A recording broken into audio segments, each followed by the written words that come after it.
Hello दोस्तों। आज हम समझने की कोशिश करते हैं कितने सारे हम लोग आसपास सुनते रहते हैं बम ब्लास्ट हो गया है, यहाँ पे मिसाइल अटैक कर दिया। तो आखिर ये ह्यूमन को कैसे इफेक्ट करते हैं, कैसे डैमेज करते हैं, इस चीज़ को आज हम डिटेल से समझते हैं। तो चलिए स्टार्ट करते हैं। तो इसमें बेसिकली 4 टाइप का इफेक्ट आता है। एक होता है प्राइमरी इफेक्ट, फिर secondary effect, tertiary effect and quaternary effect, और लास्ट में एक हो गया साइकोलॉजिकल इफेक्ट। तो बेसिकली 4 टाइप का इफेक्ट होता है। तो चलते हैं पहले primary effect. Primary effect means जब बम ब्लास्ट होती है उस दौरान क्या होगा, वहाँ पे शॉक वेव जनरेट होगा।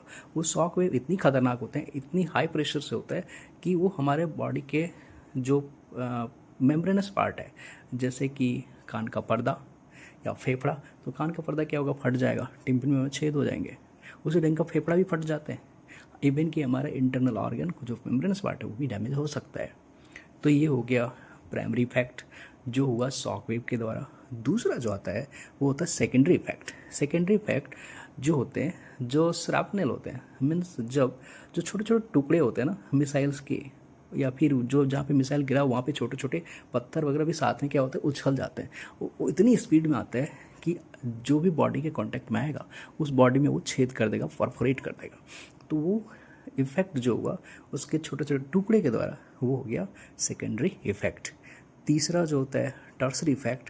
टर्सरी इफेक्ट होता है कि जब आप देखते होंगे मिसाइल कहीं पे अटैक होता है या बम कहीं पे फटता है, तो वहाँ पे जो भी ह्यूमन बॉडी होता है देखते हैं हवा में उड़ जाता है।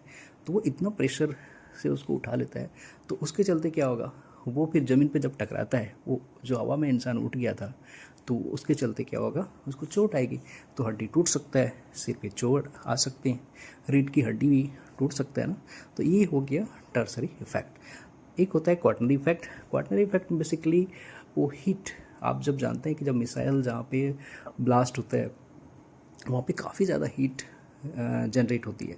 वो हीट जो भी, जैसे अगर स्किन के कांटेक्ट में आता है स्किन जल जाएगा, इवन कि होल बॉडी भी जल जाते हैं। तो ये जो हो गया एक क्वार्टनरी इफेक्ट हो गया। लास्ट एक होता है साइकोलॉजिकल इफेक्ट। जब कभी मिसाइल अटैक के दौरान, क्योंकि उसमें कुछ लव वन लॉस्ट हो जाता है, तो पोस्ट पेशेंट क्या होते हैं या फिर जो ह्यूमन होते हैं वो पोस्ट ट्रॉमेटिक डिप्रेशन में चले जाते हैं। कई दिन तक वो सोचते रहते हैं। वो बार बार जब उसके मेमोरी में वो फ्लैश बैक होता है तो वो चीज़ें, घटनाएं फिर से उसके ब्रेन में आते हैं। तो इसके चलते वो हमेशा सोचते रहते हैं और कई बार डिप्रेशन में चले जाते हैं। उसको हम लोग पोस्ट ट्रॉमेटिक डिप्रेशन बोलते हैं।